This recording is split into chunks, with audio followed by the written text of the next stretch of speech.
Namaskar everyone and welcome to Sunday. Today I want to speak about the oneness experience with the divine. Last week I spoke about God within. Seek God within. That God is within you. Today I want to speak to that oneness experience with the God within us. Now we are individualized in consciousness. Even if we come out of the body, we're still individualized as Atma, individual soul. But we exist in what is called Paramatma, a universal soul, a universal I. Just as we have an I individually, there's a universal I, and we call that universal I Paramatma, or the infinite one, or the supreme one. So there's a supreme being in the whole universe. So there's a supreme I in the entire universe. Now when we experience, as we do, individualized consciousness, because we wear the body doesn't have an I. The body is an experience in our I, in our ego. The body doesn't have an ego. The body is simply a covering, a vessel. The Bhagavad Gita says the body is like a suit of clothes that you wear. Your clothes cannot say I, but you can certainly say I when you wear the different clothes, and you know that when you go to a business meeting, you wear a suit. When you go to a cultural function, you wear cultural garments. When you go in to do your chores, your everyday chores, you wear some of the work clothes. So our clothes tend to define us in a way, but it's not I, not as who we are, it's a role that we play.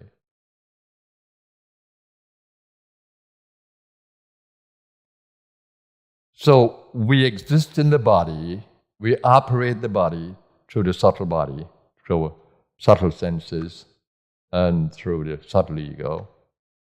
So when we identify with the body, we tend to think that we are the body. But in truth, we are not. We are immortal beings. Atma, individual consciousness. And the qualities of that Atma is such Anand, eternal existence, eternal consciousness. Consciousness is the source of all existence. Eternal consciousness, that's what Sat means. Existence, consciousness, pure consciousness, pure being. Chit means consciousness.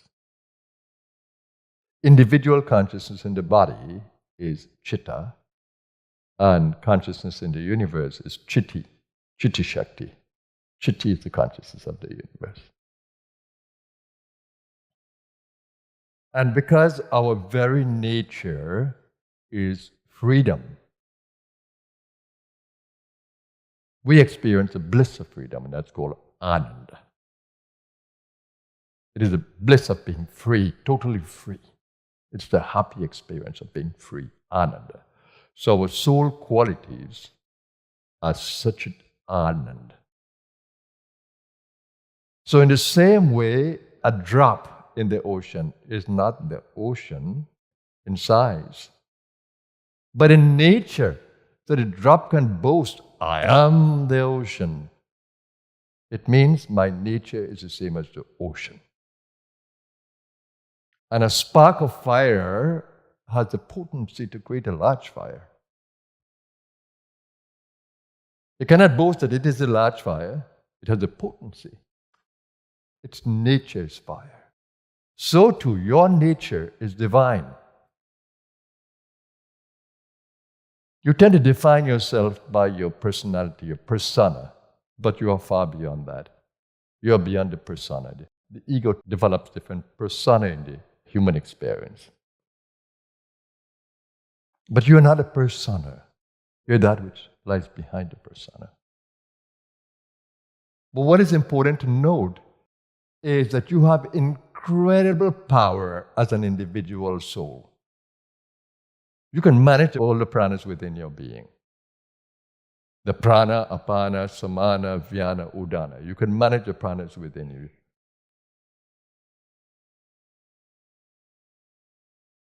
All these pranas are behind all your actions. So you can drive these actions instead of letting these actions drive you. Instead of letting your body, which has a primal nature, drive you, you can drive the body from your power. But your power needs cleaning up. Our power needs cleaning up because our power begins in ignorance. We are ignorant of our power. So that ignorance is called tamas. And we have the power of rajas. These are the gunas.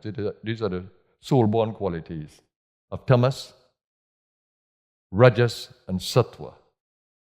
So the cleaning up requires more and more of the sattva, the light.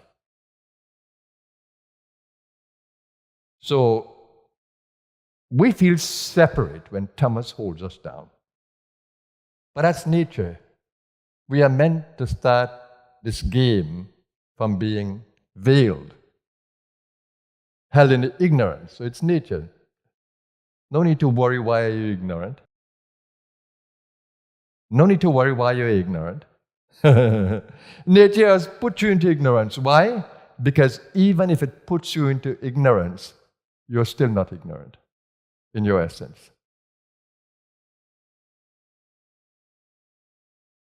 The fire, the light within you is still there. So you have to uncover the light. You have to uncover the divinity. And the more and more you do that, you're not going to be the large fire of the whole universe, but you're going to be the potent fire within this form. Within this form, you're going to say, I am divine. I am divine. I am divine.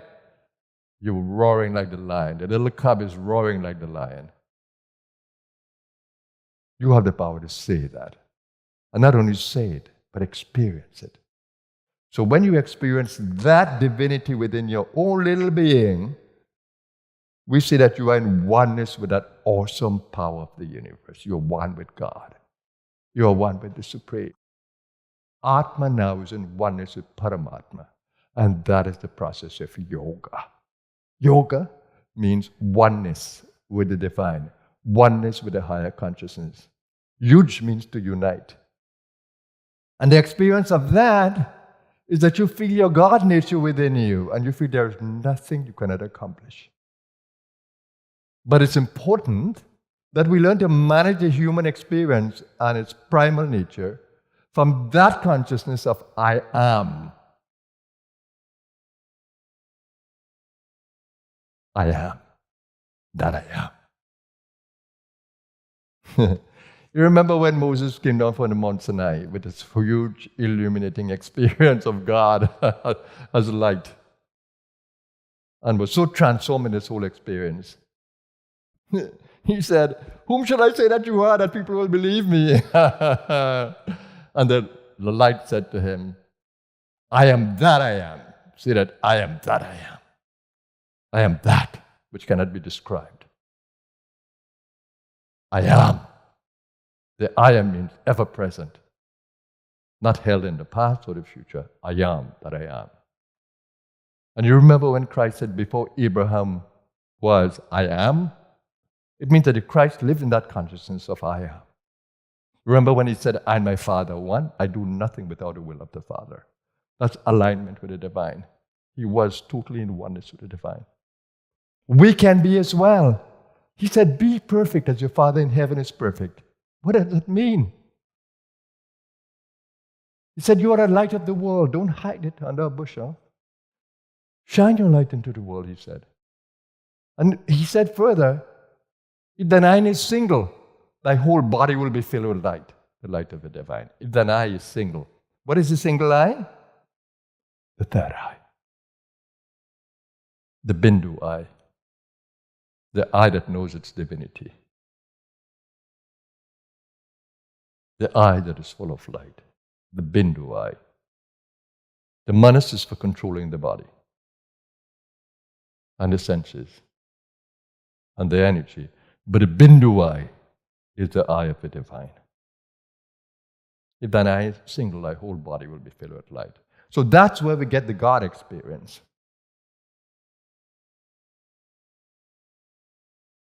And the Hindus say, in their metaphysical thinking, yoga, Soham. Repeat Soham. What do you think Soham means? God and I are one. I breathe into So, and I breathe out Hum.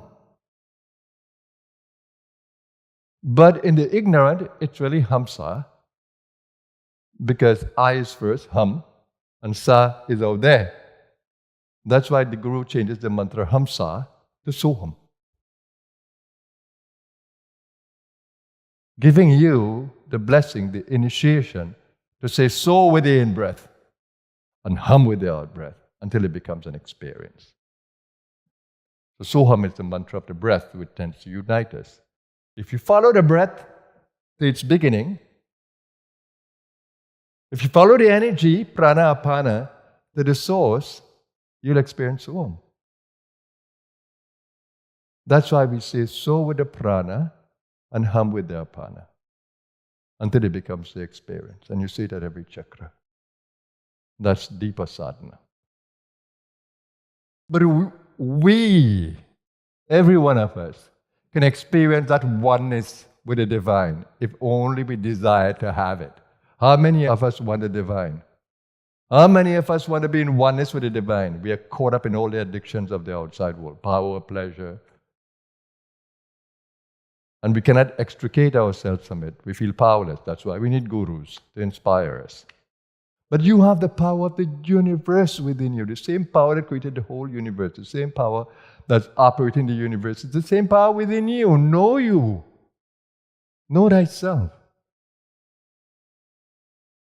It's a Greek inscription in one of the temples. Know thyself.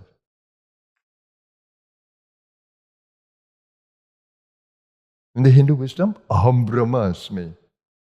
Aham, my I, is nothing but an experience in the divine. Aham Brahmasmi, Aham Brahmasmi, Aham Brahmasmi.